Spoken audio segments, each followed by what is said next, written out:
Hukum makan laron halal apa haram? Halal. Di sini ada Pak Dokter. Dokter, oh pulang. Oh praktek. Jadi perbedaan pendapat masalah laron itu terletak di darahnya. Ada yang mengatakan laron itu memiliki pembuluh darah yang mengalir, sehingga dikatakan haram. Dan ada juga yang mengatakan laron itu tidak memiliki pembuluh darah. Kalaupun ada pembuluh darahnya maka itu kecil dan dimaafkan, maka hukumnya jadi halal. Maka oleh karena itu, agar tahu hukum laron itu halal atau haram, kita tanya kepada para dokter. Barangkali mereka tahu.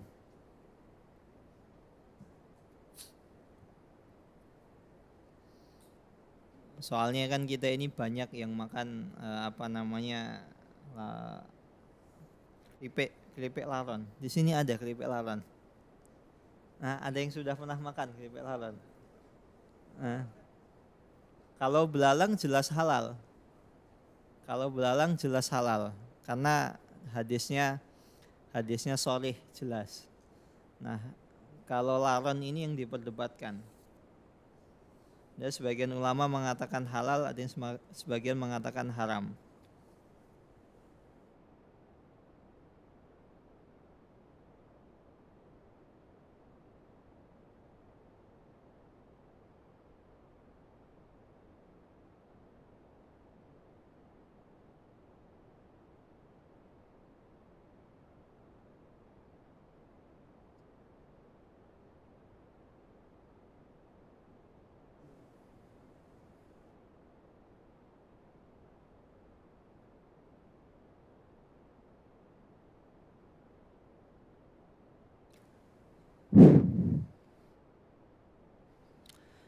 Kita mulai. Adzan jam berapa ini adzannya?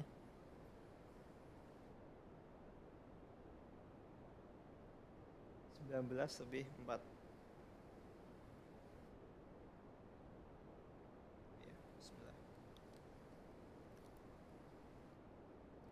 Bismillahirrahmanirrahim. Assalamualaikum warahmatullahi wabarakatuh. Bismillahirrahmanirrahim. Wassalatu wassalam ala rasulillah wa ala alihi wa sahbihi wa man tabi'ahum bi ihsanin ila yaumiddin, amma ba'du. Allahumma sahli sadri wa yassirli amri wahlul 'uqdatam min lisani yafqahu qawli. Allahumma inna nas'aluka ilman nafi'an wa rizqan tayyiban wa amalan mutaqabbalan. Allahumma alimna ma yanfa'una wa zidna ilman wal huda wat tuqa was salaha ya rabbal alamin. Bapak Ibu yang dirahmati Allah Subhanahu wa taala, alhamdulillah summa alhamdulillah, segala puji hanya milik Allah Rabb semesta alam. Salawat dan salam tak lupa kita curahkan kepada junjungan kita, suri tauladan kita, uswah hasanah kita, Nabi Muhammad sallallahu alaihi wasallam. Bapak Ibu yang dirahmati Allah Subhanahu wa taala, ikhwani wa akhwati fiddin, azani Allah wa iyyakum. Alhamdulillah, pada malam hari ini kita masuk surat Al-Lahab. Surat Al-Lahab adalah surat yang ke-111. Jumlah ayatnya ada 5. Al-Lahab sendiri secara arti, secara makna adalah api yang membakar atau api yang menyala. Jadi Al-Lahab ini adalah api yang menyala. Atau ada juga yang menerjemahkan, jadi ketika seseorang membakar, kemudian ada api. Nah, api yang warnanya merah itu namanya itu lahab. Ada juga yang mengatakan lahab itu seperti mowo. Bapak Ibu tahu mowo? Biasanya ketika kita bakar sate. Jadi bakar sate itu kan kadang arangnya itu sudah sudah merah. Nah, itu yang dikatakan sebagai lahab. Dan surat ini nama lain dari surat Al-Lahab adalah surat Al-Masad. Surat Al-Masad, dan ini diturunkan pada awal Rasulullah SAW dakwah di kota Madinah. Di kota mana? Di kota Mekah. Jadi awal mula Rasulullah SAW berdakwah di kota Mekah. Ini awal permulaan turunnya surat Al-Lahab atau surat Al-Masad ini. Dan surat Al-Lahab ini adalah salah satu bukti nyata bahwasanya Rasulullah SAW itu tidak pernah mengucapkan sepatah kata pun kecuali berdasarkan wahyu, berdasarkan firman Allah Subhanahu wa taala. Karena surat Al-Lahab ini mengisahkan tentang pamannya yang sering kita sebut dengan Abu Lahab. Nah, ayat ini tuh diturunkan padahal ketika Rasulullah SAW masih awal dakwah. Kaum muslimin ketika itu yang masuk Islam belum banyak. Umat Islam tidak sebesar saat ini pemeluknya. Tapi ayat ini turun sebagai vonis bahwasannya Abu Lahab itu pasti masuk neraka. Nah, coba bayangkan, ada orang masih hidup, tiba-tiba turun ayat yang berkenaan tentang nasib akhir hayatnya. Dan ini bukti bahwasanya memang Rasulullah SAW apa yang diucapkan itu tidak pernah mengikuti hawa nafsu. Semua berdasarkan wahyu. Kalau misalnya mengikuti hawa nafsu, nggak mungkin Abu Lahab itu meninggal dalam keadaan kafir. Dan sampai akhir hayatnya Abu Lahab meninggal dalam keadaan kafir. Ada yang mengatakan Abu Lahab ini meninggal ketika perang Badar. Jadi Abu Lahab itu meninggal di perang Badar. Kemudian ada salah seorang yang mencari jasadnya Abu Lahab. Ini jasadnya Abu Lahab mana? Ternyata nggak ketemu. Kenapa nggak ketemu? Ada yang mengatakan jasadnya itu dipatok oleh burung gagak. Ada juga yang mengatakan ya macam-macam. Intinya Abu Lahab adalah meninggal dalam keadaan terhina. Ada beberapa pendapat, namun yang masyhur jasadnya ini dimakan oleh seekor burung. Nah, sebab turunnya karena tadi kita jelaskan bahwasanya surat Al-Lahab ini mengisahkan tentang paman Nabi Muhammad SAW. Nah, sebab turunnya yaitu Rasulullah SAW itu adalah seorang manusia, seorang Nabi dan Rasul yang mendapatkan gelar Al-Amin. Al-Amin kita tahu artinya apa, ibu-ibu? Al-Amin. Al-Amin itu yang bisa dipercaya. Siapakah yang memberikan gelar Al-Amin ini? Sahabat Nabi? Bukan. Yang memberikan gelar Al-Amin ini adalah orang Quraisy sendiri. Bahkan Rasulullah SAW sudah mendapatkan gelar Al-Amin sebelum Rasulullah SAW diangkat menjadi Nabi dan Rasul. Setiap orang itu ketika ingin bepergian atau safar atau misalnya mau mudik, biasanya barang-barangnya dititipkan ke Rasulullah. Barang-barang dititipkan kepada Rasulullah SAW. Semua barang-barangnya apa saja, kuncinya, apanya titip, perhiasannya itu dititipkan kepada Rasulullah SAW. Bahkan hal ini berlaku sampai Rasulullah SAW itu diangkat menjadi Nabi dan Rasul. Ketika Nabi Muhammad SAW diangkat menjadi Nabi dan Rasul, mulai orang-orang kafir Quraisy itu menjuluki Rasulullah dengan jelek, lakop-lakop yang jelek, sang pendusta, kemudian orang gila, kemudian penyihir gila, kemudian penyair, kemudian macam-macam. Tapi uniknya Rasulullah SAW walaupun mendapatkan gelar demikian, orang kafir Quraisy itu ketika Rasulullah sudah diangkat menjadi Nabi dan Rasul, tetap orang kafir Quraisy itu mau pergi nitip barang kepada Rasulullah. Padahal Muhammad, kalau bahasa kita gini, Muhammad saya titip ya perhiasan saya, tolong dijaga. Dah pergi, kemudian balik ngambil. Ketika pulang selesai dari perjalanan, perhiasannya diambil. Setelah diambil dikatakan, Muhammad kayak wong edan. Jadi setiap hari, bahkan ada dikisahkan ada orang yang setiap saat itu nitip barang kepada Rasulullah, tapi setelah selesai barangnya dikembalikan, orang tersebut mengatakan, wahai Muhammad, kamu orang gila, kamu penyihir, kamu ini, kamu orang gak waras. Maka kalau seandainya kita mau jujur, kalau ada orang menitipkan barang kepada orang gila, yang gila itu yang nitipin barang atau yang dititipin?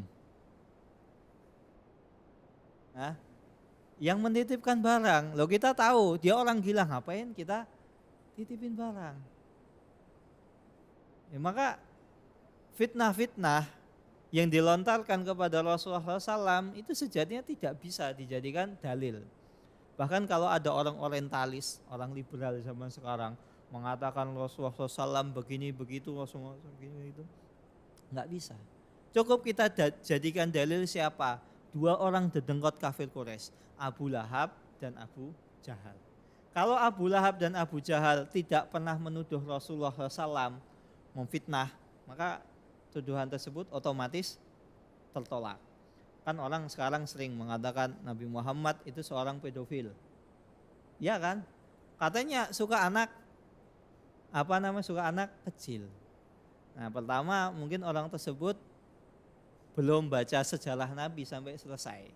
Itu pertama. Kedua, kalau Nabi Muhammad SAW itu pedofil, jelas Abu Jahal, Abu Lahab orang pertama yang menggaungkan hal tersebut. Buktinya apa? Enggak pernah Abu Lahab, Abu Jahal mengatakan, wahai Muhammad kamu pedofil.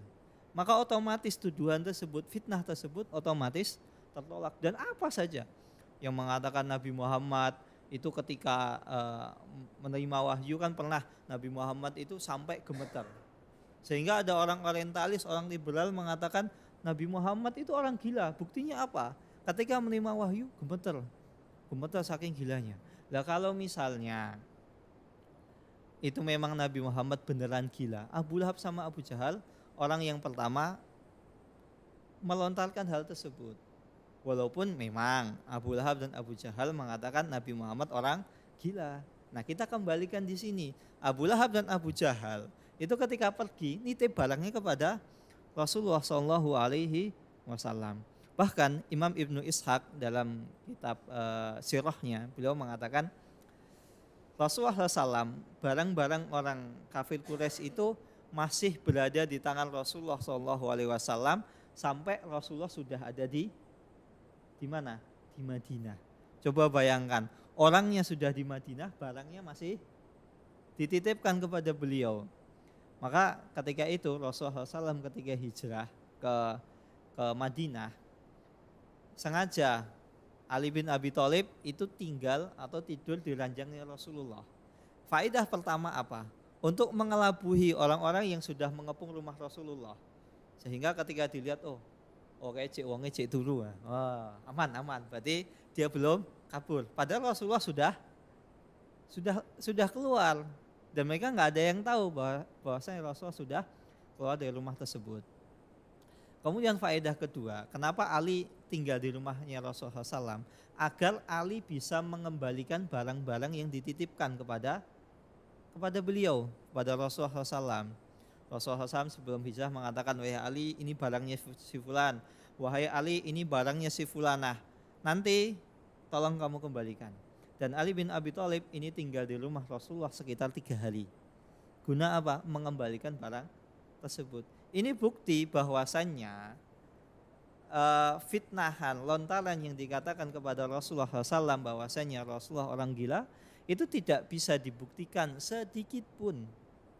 Buktinya apa? Dan mereka setiap hari mengejek Rasulullah, menghina Rasulullah SAW. Namun di sisi lain mereka ketika mau safar, mereka menitipkan barang kepada Rasulullah SAW. Bahkan barang yang masih ada ketika Rasulullah SAW sudah sampai di Madinah, sudah hijrah ke Madinah. Maka kita tanyakan tadi, kalau ada orang yang dituduh gila, kemudian ada orang nitip barang kepada dia, yang gila di sini siapa? Tentu yang lebih gila adalah orang yang menitipkan. Wes ngerti ki wong edan kok mbok titipi barang. Ini bukti pertama bahwasanya tuduhan gila itu tidak dibenarkan, bahwasanya.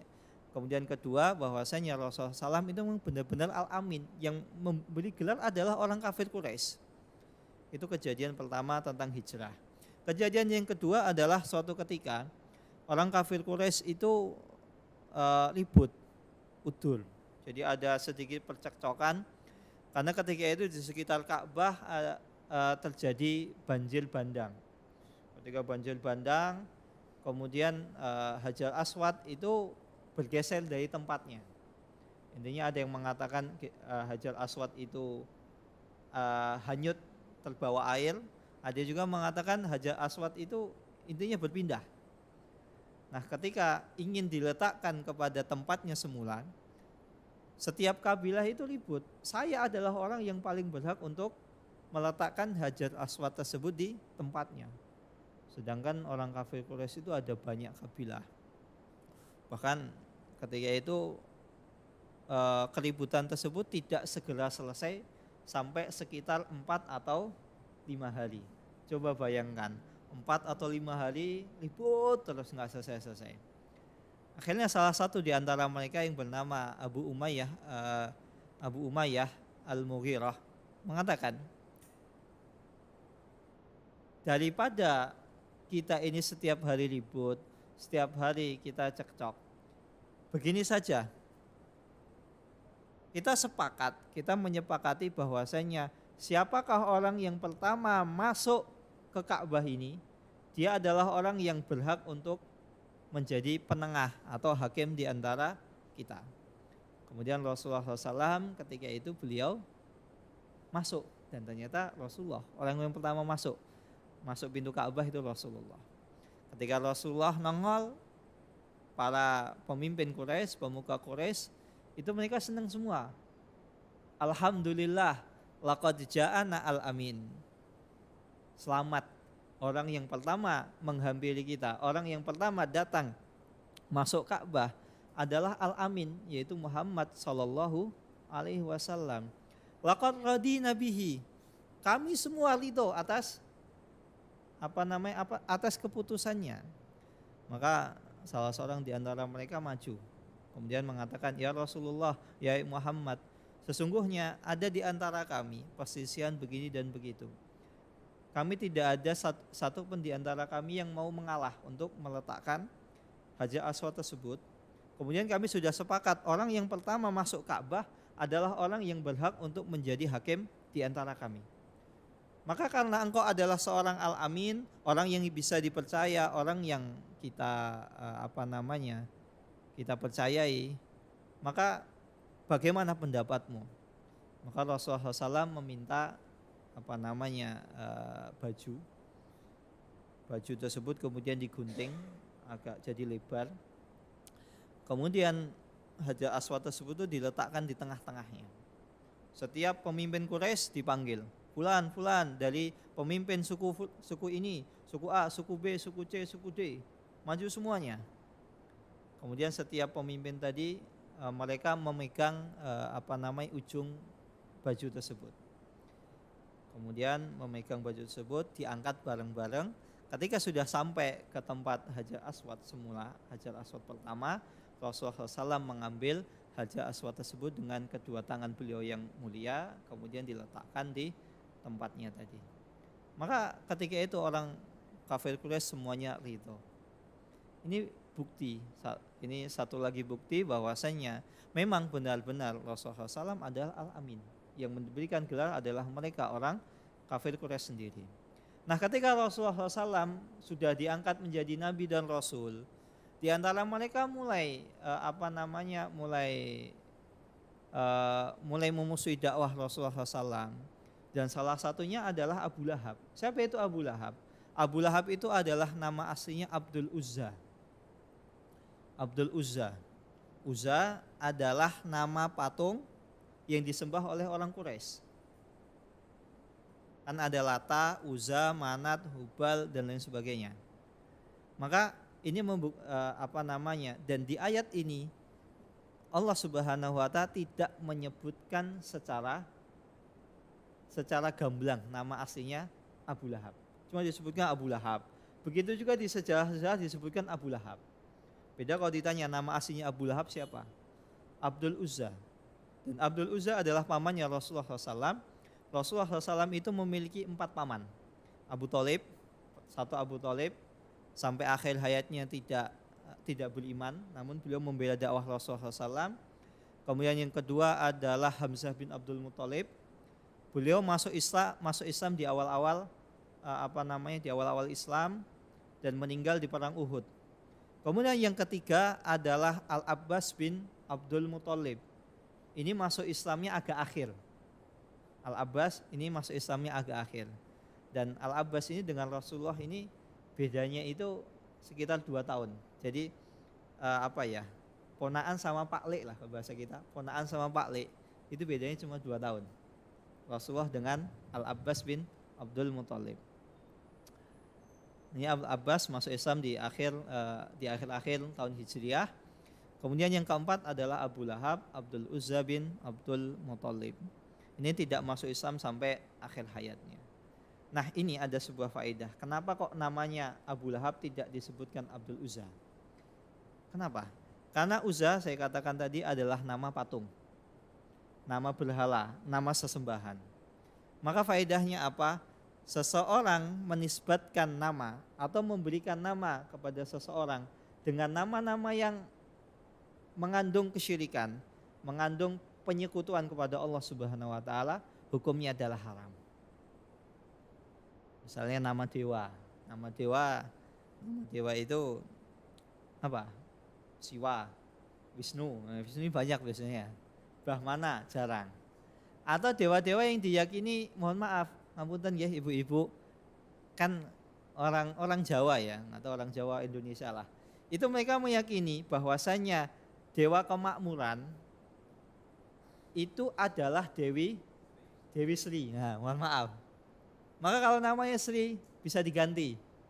Atau kalau misalnya ganti nama itu susah ya Mas. Ya sudah. Kita deklarasi. Sekarang mulai detik ini ya, panggil nama saya misalnya Ummu Fulanah, Ummu Maryam atau Ummu Zainab, atau panggil saya jangan Dewi Sri. Misalnya Sri Astuti. Panggil saya aja Astuti, jangan Sri. Ini faedahnya. Jadi banyak di antara kita ini nama-namanya kadang nama-nama dewa. Maka ini enggak boleh. Dewa, Dewi itu jelas. Kecuali kalau singkatan. Misalnya Dewi Kalkun, Desa Wisata Kali Kuning. Itu singkatan. Sebelah rumah saya. Tak kira namanya kok kayak gini loh, apa? Oh ternyata desa wisata. Oh, itu boleh singkatan. Tapi kalau misalnya namun lebih baik ya dihindarilah. Makanya Abu Lahab ini namanya tidak disebutkan secara gamblang. Nah ini ya ketika Rasulullah SAW mulai berdakwah, Abu Lahab adalah orang yang pertama musuhi. Bahkan Rasulullah SAW ketika berdakwah, ketika di musim haji, Rasulullah SAW berdakwah mengajak orang yang naik haji itu untuk masuk Islam. Abu Lahab itu sudah berada di belakangnya Rasulullah. Jadi Rasulullah selesai, gantian Abu Lahab. Kamu jangan percaya sama dia. Dia orang gila, dia penyihir, dia ini, dia itu, orang nggak waras, orang stres, orang yang tersihir, orang yang kesurupan. Maka orang yang didakwahi Rasulullah itu heran. Ini siapa? Kok setiap ada yang mengajak masuk Islam, kemudian datang si siapa namanya, wajahnya itu putih, kemudian ada bintik-bintik merah. Nah ini kenapa dinamakan Abu Lahab? Karena Abu Lahab itu kan lahab itu api. Api itu kan bercahaya. Dan dia ada merah-merahnya. Maka dinamakan dengan Abu Lahab. Karena api itu kan bercahaya. Nah Abu Lahab itu orangnya putih, ganteng, bersih, tinggi, keker. Maka kalau wajah putih, tinggi, bersih, keker, glowing, itu bukan menunjukkan bahwa dia penduduk surga, belum tentu. Begitu juga kalau misalnya wajahnya kucel kumel, kok ini kok wajahnya apalagi ada jidat hitamnya, penduduk neraka. Orang yang riak, itu bukan, nggak boleh kita menuduh demikian. Sama saja kita memvonis seseorang yang kita tidak tahu masa depannya. Nah, ini sebab kenapa dinamakan Abu Lahab. Karena maka orang-orang bertanya, siapa tadi? Itu Muhammad. Nah, terus kemudian siapa yang melarang untuk mengikuti agamanya Muhammad? Itu pamannya. Nah, orang-orang kan bingung, ini siapa?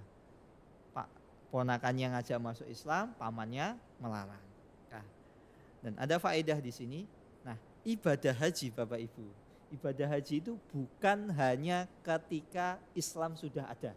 Sebelum Islam itu sudah ada ibadah haji. Nah, Rasulullah SAW ketika dakwah di Mekah itu di musim haji. Dan salah satu sebab ada bai'ah Aqobah pertama, bai'ah Aqobah kedua, kemudian banyak orang orang Madinah masuk Islam, itu sebab awalnya kan dari sini. Orang-orang Madinah itu haji, naik haji. Jangan tanya kenapa dinamakan naik haji, enggak naik sholat, naik zakat. Nah, silahkan dicari. Nah, ini sebabnya itu. Nah, Abu Lahab itu senantiasa mengajak kepada kesesatan dan jangan sampai beriman kepada mengikuti ajarannya Muhammad sallallahu alaihi wasallam. Nah, tabbat yada abi lahabi wa tab, celakalah kedua tangan dan binasalah. Kenapa di sini Allah Subhanahu wa taala pada ayat pertama Allah Subhanahu wa taala mendoakan kecelakaan bagi Abu Lahab. Karena Abu Lahab itu ketika sebab pertama kenapa di sini disebutkan tabban. Sebab yang pertama ketika Rasulullah SAW berdakwah, beliau Shallallahu Alaihi Wasallam menyuruh orang kafir Quraisy untuk masuk Islam. Ketika itu beliau mendaki Bukit Sofa. Bapak Ibu tahu Bukit Sofa mana? Tahu Bukit Sofa itu mana? Sudah pernah lihat Bukit Sofa? Belum? Sudah pernah mendaki Bukit Sofa? Belum? Semoga segera. Amin. Jadi Rasulullah SAW itu mendaki Bukit Sofa. Nanti bisa di googling gambarnya. Tapi kalau misalnya sudah pernah ke sana, kok Bukit Sofa? Bukit Sofa itu kan pendek. Kan gambaran kita namanya bukit itu kan tinggi. Ternyata Bukit Sofa itu cuma pendek ya, paling seatap masjid ini, nggak tinggi. Nah, ketika itu Rasulullah SAW mendaki Bukit Sofa, kemudian beliau berteriak kepada orang kafir Quraisy, sehingga orang kafir Quraisy itu semuanya berbondong-bondong datang kepada Rasulullah SAW. Ini ada apa Muhammad? Tumben-tumbennya Muhammad itu teriak. Nggak biasanya Muhammad itu teriak seperti ini. Karena saking nggak biasanya, akhirnya orang-orang Quraisy yang misalnya dia tidak bisa datang, mereka mengutus utusan, misalnya pembantunya atau ajudannya atau siapa, kamu tolong datengin, itu Muhammad kenapa? Nggak biasanya Muhammad itu teriak. Nah, ketika Rasulullah kaum kafir Quraisy sudah berkumpul, Rasulullah SAW mengatakan, apakah kalian percaya jika seandainya saya mengatakan bahwasanya di balik bukit ini, di belakang saya ini ada sebuah pasukan yang akan menghancurkan kalian, akan memerangi kalian, akan membunuh kalian. Maka orang kafir semuanya mengatakan, ya Rasulullah, sadaqna.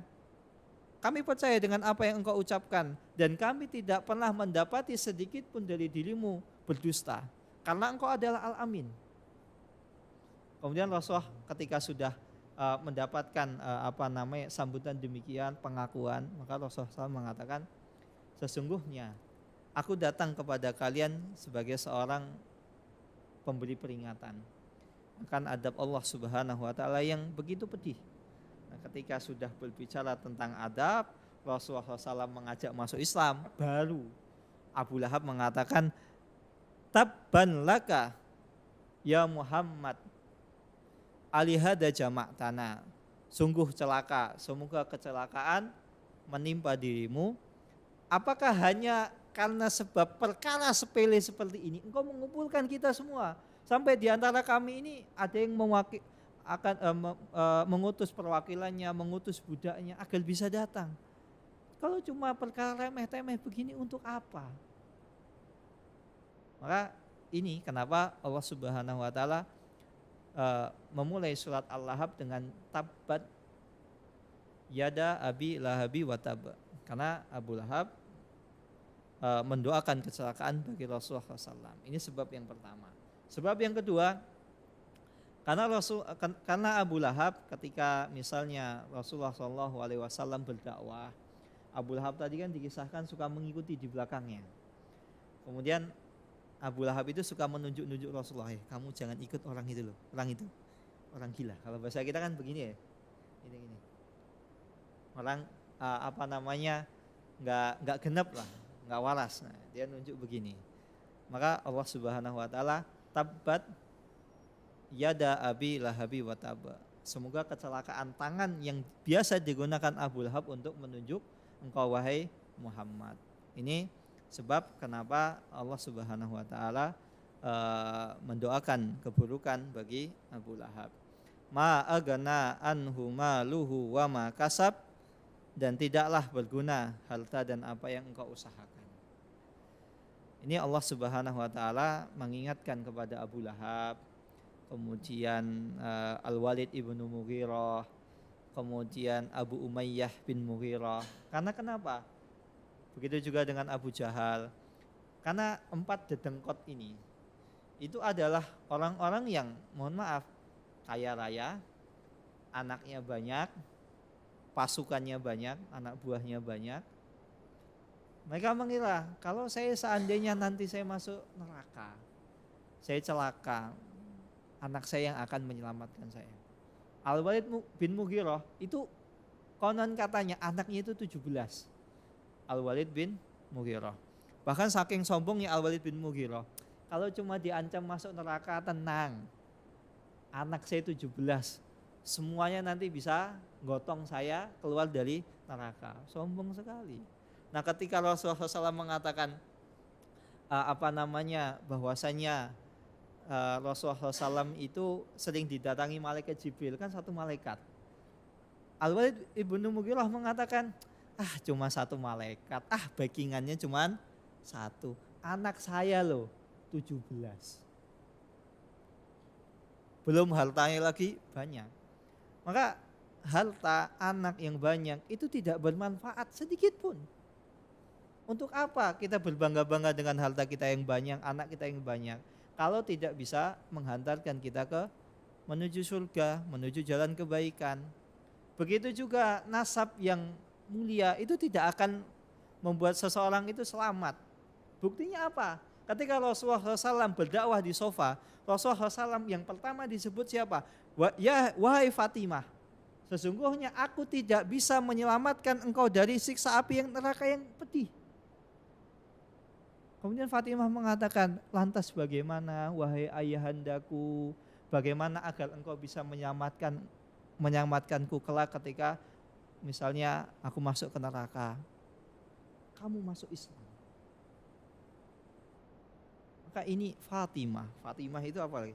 Fatimah itu kan ahlu bait ya. Sering kan kita dengar istilah ahlu bait. Ahlu bait itu semuanya keturunan dari Fatimah. Semuanya keturunan dari Fatimah. Fatimah ini ahlu baitnya ahlu bait.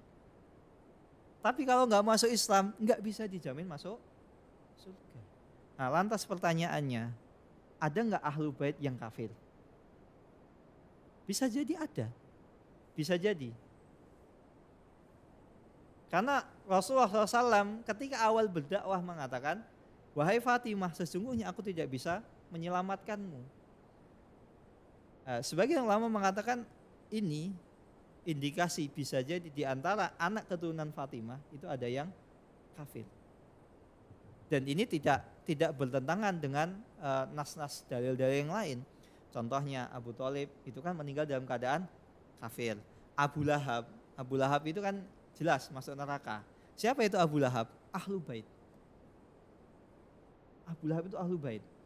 Karena yang disebut oleh para ulama ahlu bait itu adalah keturunannya adalah Bani Hashim atau Bani Abdul Muthalib. Karena Abu Lahab ini Abdul Uzza bin Abdul Muthalib. Nah, udah otomatis udah ahlu bait. Maka bisa jadi ahlu bait itu ada yang kafir. Nah, ini Abu Lahab ini anaknya banyak, makanya dia sombong. Dia merasa bahwasanya dengan anak yang banyak ini akan menyelamatkan seseorang dari siksa api neraka. Sayasla naron datal lahab.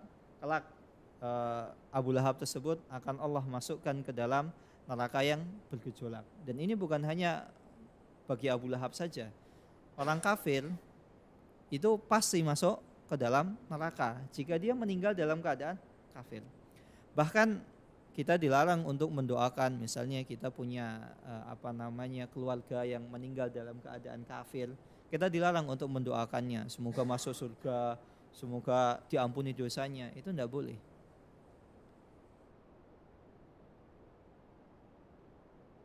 Dan memang ini sebuah perkara yang menyedihkan. Ada di antara kita, bisa jadi ada di antara saudara kita ini masih non muslim.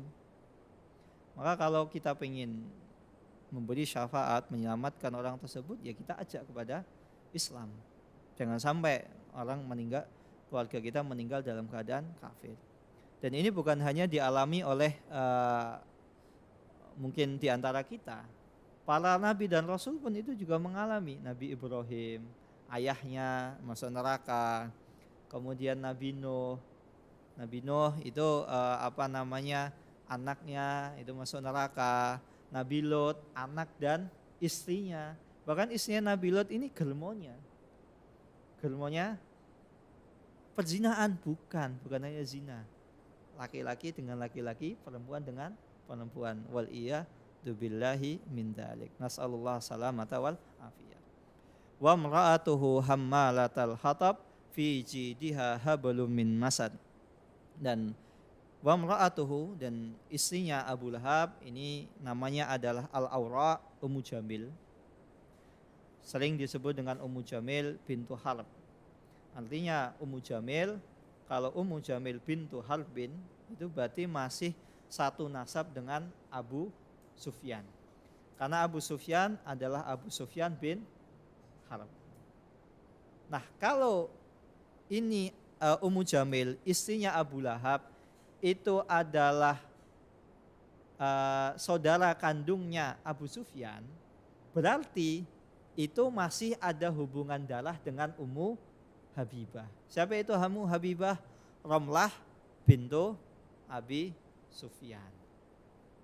Romlah atau Ummu Habibah itu ada istrinya Rasulullah SAW. Maka ini menunjukkan, sekalian dirahmati Allah Subhanahu wa Ta'ala, seringkali dakwah itu yang menjadi penghalang terbesar itu adalah orang sekitar kita. Jadi kalau misalnya ada orang sekitar kita, keluarga atau orang terdekat kita, tetangga kita menghalangi dakwah, sabar. Karena hal demikian bukan hanya dialami oleh kita saja. Rasulullah SAW itu juga mengalami hal yang demikian. Abu Lahab itu pamannya Nabi. Ummu Jamil itu adalah bibinya istri Nabi, jadi bibinya istrinya. Jadi itu masih satu nasab. Kita lanjutkan, wa mar'atu hammalatal hatab, dan istrinya Abu Lahab yaitu Ummu Jamil itu adalah seorang pembawa kayu bakar. Pembawa kayu bakar di sini ada dua makna. Pertama, pembawa kayu bakar di sini maksudnya adalah karena Ummu Jamil itu suka menebarkan namimah, adu domba. Jadi orang-orang ketika mau masuk Islam kemudian dibuat ragu oleh Ummu Jamil dan Abu Lahab. Kamu jangan percaya dengan Muhammad. Muhammad itu pendusta. Muhammad itu tukang tipu. Muhammad itu begini dan begitu. Ini makna yang pertama, karena Ummu Jamil pembawa kayu bakar, maknanya adalah tukang penyebar namimah, adu domba. Makna yang kedua, pembawa kayu bakar karena ini benar pekerjaannya Ummu Jamil adalah kerjaannya suka bawa kayu bakar. Jadi kayu bakar itu dibawa, digotong di atas pundaknya. Dan kemudian kayu-kayu tersebut yang notabene ada durinya, lain sebagainya, itu biasanya ditaruh di depan depan pintu rumah Rasulullah SAW. Karena Abu Lahab ini kan rumahnya itu sampingan dengan Rasulullah. Coba bayangkan, pengganggu terbesar itu tetangga, samping rumahnya Rasulullah. Sudah tetangga, ternyata masih kerabat. Nah, Ummu Jamil begitu. Dan ada juga yang mengatakan bukan hanya membawa kayu bakar, bahkan membawa duri-duri itu disebar di setiap jalan yang dilewati oleh Rasulullah SAW. Sehingga ketika Rasulullah SAW buka pintu, ketika keluar langsung kakinya terkena duri tersebut. Maka Allah Subhanahu wa taala mensifati Ummu Jamil dengan pembawa kayu bakar. Ala kulli hal, dua makna ini tidak bertentangan, karena memang Ummu Jamil suka mengadu domba, dan di sisi lain Ummu Jamil adalah orang yang suka meletakkan duri di setiap jalan yang dilalui oleh Rasulullah SAW. Wallahu taala alam bisawab. Ini yang bisa saya sampaikan. Fi jidiha hablum mim masad, yang mana talinya tersebut itu diikat di lehernya Ummu Jamil untuk membawa kayu bakar tadi. Wallahu taala alam bisawab. Ini yang bisa saya sampaikan, kurang lebihnya saya mohon maaf. Assalamualaikum warahmatullahi wabarakatuh. Ada pertanyaan? Monggo dari ibu-ibu.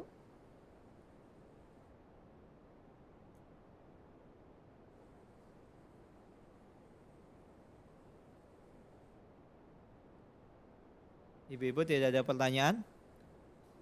Bapak-bapak, monggo.